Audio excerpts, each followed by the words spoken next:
Kotne funkcije so eno tako zanimivo poglavje. Nek tak prehod v pravo srednješolsko matematiko. Vse, kar smo počeli do zdaj, ste dejansko slišali že v osnovni šoli ali pa recimo je sam nadgradnja tistega, kar ste slišali v osnovni šoli.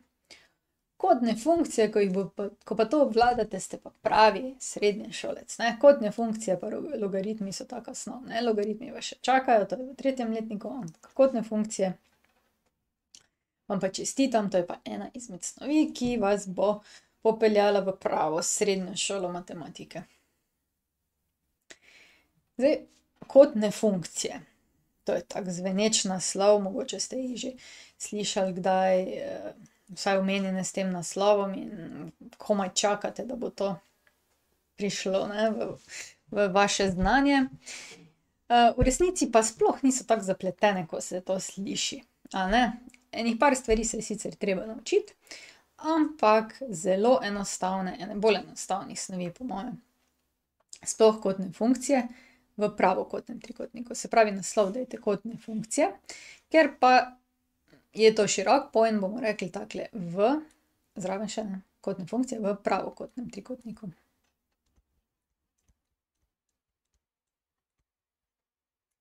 Se pravi, v to je kotnem trikotniku. No, če takole bomo naredili, en trikotnik bomo narisali. Ni važno zdaj, ali je pravokoten ali ne. Mislim, ja, naj bo pravokoten. Jaz sem ga zdaj, tule sem ga malo predaleč narisala. Takole, ne. Tako naredite, da bo izgledalo, kot da je tule pravi kot gor, ne. Saj veste, pri oglišču C imamo najrajši pravi kot. Se pravi, zdaj tule je pravi kot. No, tale kot označimo z alfa, tegale pa malo na manj z beta. In zdaj, če jaz potegnem tule stranico navzdol, vzporedno tejle stranici, potem je tule prav tako pravi kot, takole, pravi kot, tule je pa kot beta. Se pravi, pravi kot alfa, beta, ker sta te dve vzporedni, a ne. In če bi še jaz povlekla še eno vzporednico navzdol, a ne, potem spet dobimo tule pravi kot in tule kot beta. In kolikorkoli teh vzporednic bi zvlekla sem in tja, bi mi vedno imeli alfa, bete in tukaj pravi kot, a ne. To pomeni, da so si tile trikotniki med sabo podobni. In v resnici je razmerje teh stranic konstantno, ne, ker so si podobni, potem je recimo tale stranica s tole stranico isto v razmerju kot tale s tole, a ne. In to pomeni, da so razmerja dolžin stranic v pravokotnem trikotniku odvisna le od kotov. Odlično, ne? In od tod pride pa potem kotna funkcija. Takole, ne, jaz bom zdaj, ker imam to možnost, skicirala pravokotni trikotnik in bomo rekli, kaj so to kotne funkcije. Se pravi, zapišemo lahko različna razmerja stranic in vsako tako razmerje je v resnici v pravokotnem trikotniku neka funkcija kota. Če to rečemo lepše, ne, skupaj jih imenujemo torej kotne funkcije. Tako. Zdaj pa, vi si zdaj zapišite tole definicijo v zvezke, zapišemo lahko različna razmerja stranic, bla, bla, ne. In pa narišite en takle lepi pravokotni trikotnik, če imam jaz tule na skici. Do takrat me pa lahko daste na pavzo, ne, da vam kaj ne uide. No, pravokotni trikotnik že pravzaprav kar dobro poznamo. Očitno, da tole ne bo šlo tako, kot sem si jaz predstavljala. Bomo še mogli pobrisati par stvari, ne. Takole. V tem času pa vi prepisujte.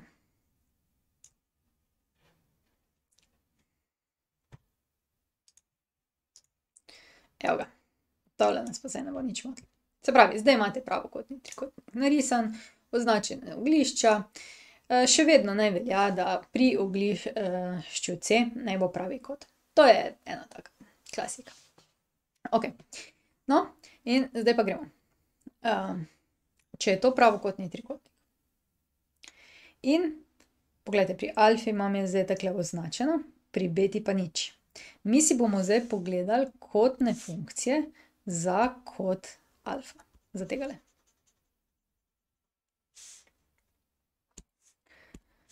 Za tegale si bomo zdaj pogledali kotne funkcije in vedno kotno funkcijo moramo gledati glede na kot. V našem primeru bo to glede na kot alfa. Glede na kot alfa lahko določimo stranice pravokotnega trikotnika. To je v bistvu kar pomembna zadeva. Pravokotni trikotnik ima eno hipotenuzo in dve kateti. In za nas bo zelo pomembno, da bomo ločili, katera kateta je katera. Najprej vedno poiščemo hipotenuzo. Hipotenuza je nasproti pravega kota in je najdaljša v pravokotnem trikotniku. Se pravi, v našem primeru je hipotenuza C.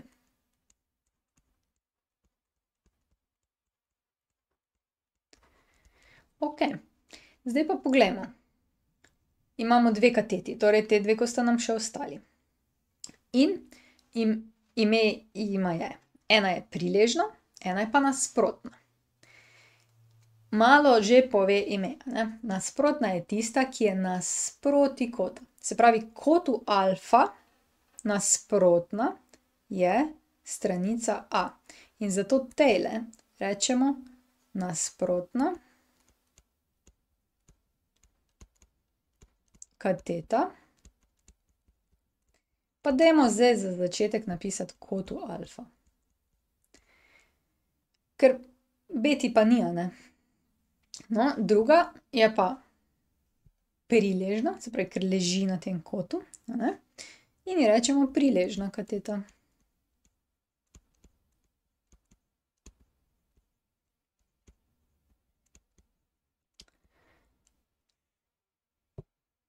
Tako. In zdaj imamo takole. B je priležna kateta, C je hipotenuza in A je nasprotna kateta kotu alfa. Ta je pa priležna kateta kotu alfa, ne? In tako zdaj definiramo kotne funkcije. In sicer, pol vam bom dala še tak zapis, ki bo lepši, pa boste imeli tudi s tekstom napisano. Zaenkrat jih bomo pa sam definirali tukajle, ne? Jih bomo definirali tukajle, ne? Da bomo imeli tak sproti, da bom lahko še skico gledala, ali kako naj rečem. Tako, no, in meni najljubša kotna funkcija, to je tako malo relativno, je sinus. Sinus napišemo takole pisano sin, potem povemo, v katerem kotu gledamo to funkcijo, ne? Se pravi, to je zdaj sinus kota alfa in vedno ga pišemo z malimi pisanimi črkami, napišemo je enako. In sinus kota alfa je nasprotna kateta polomljeno s hipotenuzo. Pravi, jaz bom napisala nasprotna kateta, ko mi ne gre najboljše takole, nasprotna kateta polomljeno s hipotenuzo. S hipotenuzo. Se pravi, sinus, nasprotna kateta, se pravi, koliko je dolga nasprotna kateta, polomljeno s koliko je dolga hipotenuza. Nekateri si to zapomnijo, da rečejo tako, sinus, ne, s, streha je nad hišo. Se pravi, sinus je nasprotna polomljeno s hipotenuzo. Pol, ko nam bo malo bolj šlo, bomo kar n označili polomljeno z h, ali pa, če gremo po označbah stranic, se pravi, sinus kota alfa je a polomljeno s c. In to je pač treba znati na pamet, potem pa znamo reševati, ne? No, naslednja funkcija je kosinus. kosinus kota alfa definiramo pa kot priležna kateta ulomljeno s hipotenuzo, ne.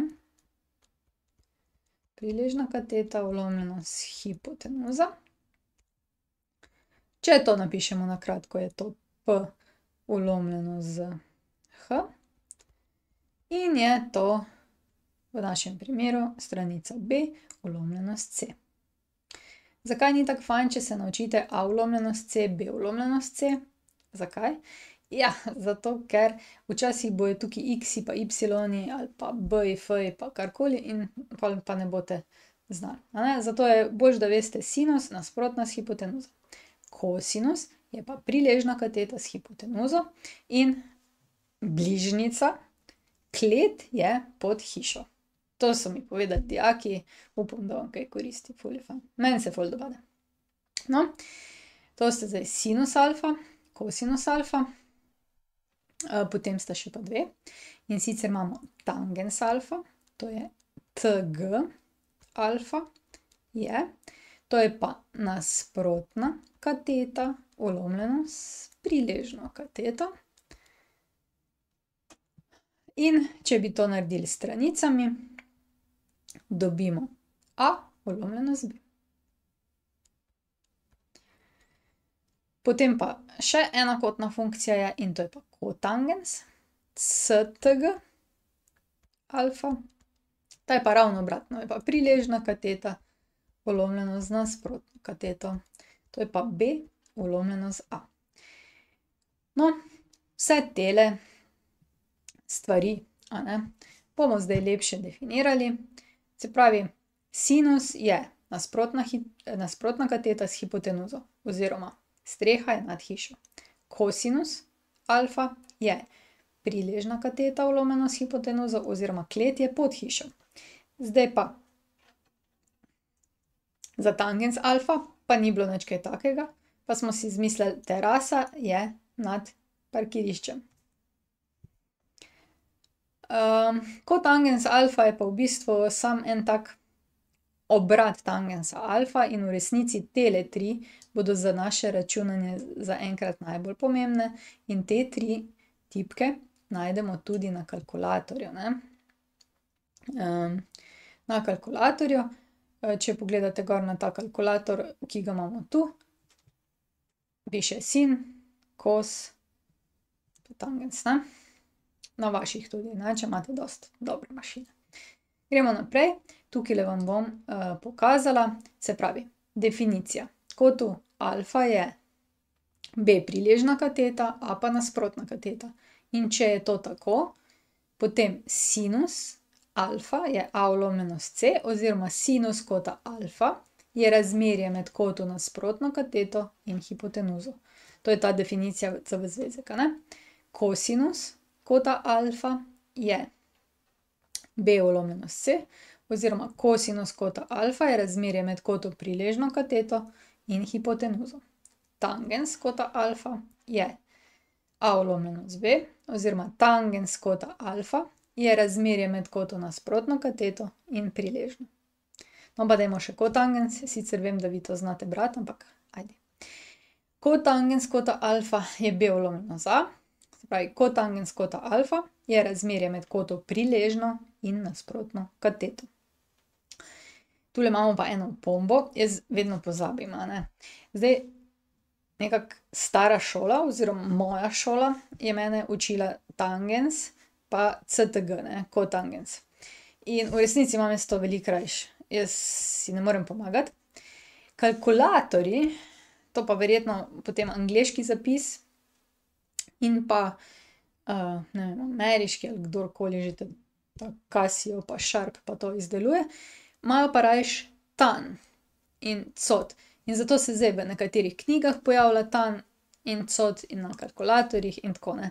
Se pravi, jaz vztrajam pri retro zapisu, vi pa kakor želite, ne, saj brati pa znam oba, a ne, tako da kakor želite, lahko uporabljate, če ste pri meni na testih. Če ste pa kje drugje, vam bojo pa že povedali, kako, a ne.